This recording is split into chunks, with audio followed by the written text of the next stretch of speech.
Tem uma coisa engraçada que é o seguinte. Vamos falar como equilibrar esse jogo, falando um pouquinho da história do mundo, porque é importante. Não se cobrava imposto no mundo até a virada do século XIX para o século XX. No começo do século XX, alguns países começam a cobrar impostos, principalmente para financiar os custos da Primeira Guerra. E aí o mundo vai para a Primeira Guerra Mundial e o mundo fica meio que destruído depois da Primeira Guerra Mundial e os países precisam cobrar muitos impostos para poder reconstruir aquilo que foi destruído.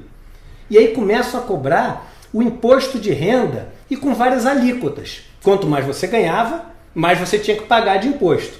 Nos Estados Unidos, depois da Primeira Guerra, essa alíquota foi para cima de 50%. Na Inglaterra foi para cima de 50%. E aí veio a Segunda Guerra. Você sabe para quanto foram as alíquotas mais altas de imposto de renda depois da Segunda Guerra? As pessoas não têm noção disso. Estados Unidos e Inglaterra, acima de 90%. A alíquota de imposto de renda das pessoas que ganhavam mais dinheiro era acima de 90%. E aí com isso que eles pensavam o seguinte, cara, a gente está destruído, não podemos permitir que algumas pessoas façam um bolo de dinheiro, a gente tem que desestimular a ganância para reconstruir o país que está destruído. Mas reconstruíram. E aí reconstruíram, isso. Aqui não, aqui mas, você paga olha, 6 meses da sua vida de imposto no ano, você paga imposto de janeiro até junho. Mas isso é uma visão, isso é outra visão e você falsa. Não é falsa. É falsa, porque o que você está falando é da classe média. O que você tem de retorno? O que você está falando é da classe média, Leda. Não tem nada. Mas isso é um negócio, se você me permitir... Mas é claro que é da classe média. Se você me permitir explicar... É a classe a que eu pertenço, embora a Marília Chauí odeie. Mas se você me permitir explicar, eu vou te falar o seguinte... Eu vou permitir sempre que você explique. Mas eu acho que também você não pode... não para comparar a Europa, a reconstrução da Europa, lógico que eu posso. Os países até do Líbano, com o Brasil. É lógico que eu posso. Rouba tudo. Você sabe que... Não, esse é um erro das pessoas. A corrupção não gera desigualdade. É a desigualdade que gera corrupção. No mundo inteiro isso está provado. No mundo inteiro isso está provado. Eu te mostro isso. Eu te mostro... Aí o que aconteceu? Não, como é que o Brasil sai dessa? Então vamos lá. Não, eu vou te falar. E aí o que aconteceu? Em 1980... Reagan entra nos Estados Unidos, Margaret Thatcher entra na Inglaterra e os dois entram com essa pauta liberal de privatizar tudo e diminuir demais os impostos pagos pelas pessoas. O que acontece com os Estados Unidos, com a Inglaterra e com os países que seguiram ele? Por exemplo, o Brasil. O imposto de renda no Brasil ele era de 50% na época da ditadura militar. E foi mantido até o José Sarney baixar para 25% também nessa onda liberal que pegou o mundo. O que começou a acontecer com a desigualdade nesses países? Começou a explodir. E quais os países que não fizeram isso? Os países do norte, da Europa principalmente. E os países da Europa Ocidental fizeram numa escala menor.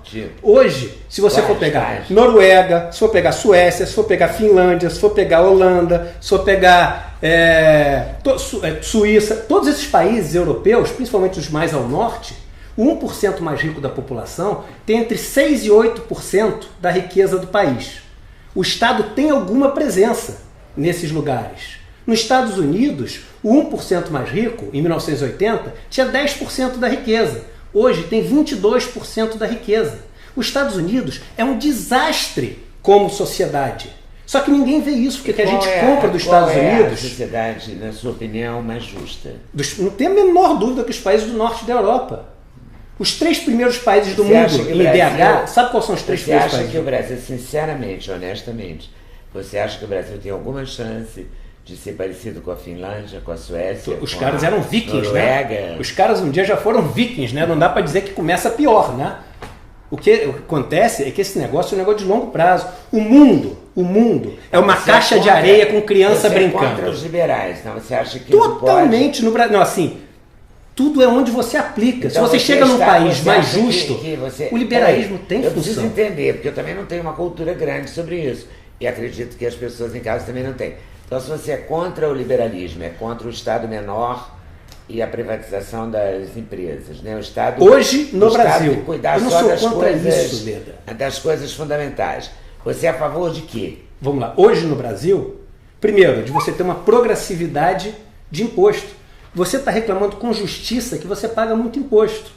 Mas não tem retorno de nada. E não tem retorno. Mas você sabe quantas pessoas os multimilionários do Brasil pagam de imposto de renda em média?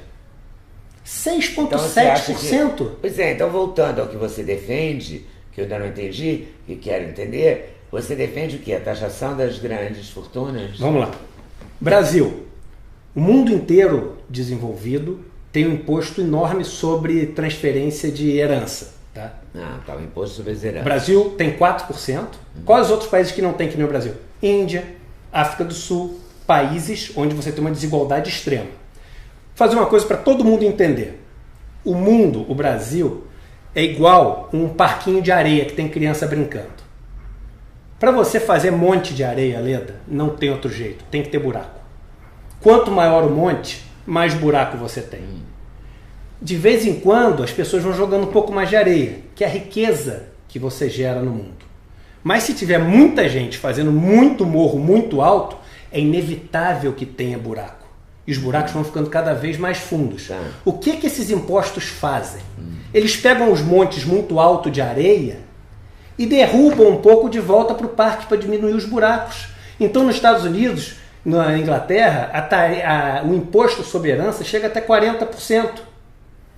Nos Estados Unidos e na Inglaterra, você tem a tributação do cara que é dono de empresa mais rico. Nos Estados Unidos é 57%. Na França é 64%. No Brasil é abaixo de 30%. Os morros vão ficando cada vez mais altos. E por que eu não sou contra o liberalismo? É errado, é falso falar isso.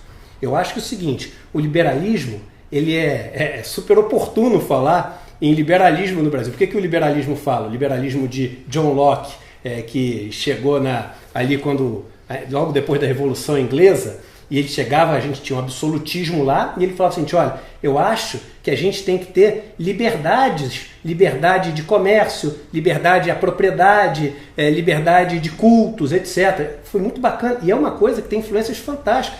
A Carta Tolerância de John Locke é um negócio maravilhoso de se ler. Os livros de Hobbes, Leviatã, todo mundo tinha que ler isso. Os livros de Rousseau, um pouco mais para a esquerda, um pouco mais para a direita, um pouco mais para o meio. Mas aí o que acontece? É meio oportunista você chegar no Brasil, que é o país que tem a maior desigualdade do mundo, onde algumas pessoas construíram montes enormes e as pessoas mais ricas do Brasil, quase todas ficaram ricas de uma maneira desonesta, ou porque tinham acordos com os governos, ou porque sonegaram impostos, ou porque eram donos de oligopólios e cartéis. A grande maioria dos ultra ricos no Brasil ficaram ricos de uma maneira desonesta. Aí você chega hoje no Brasil com essa desigualdade extrema, maior do que a África subsaariana.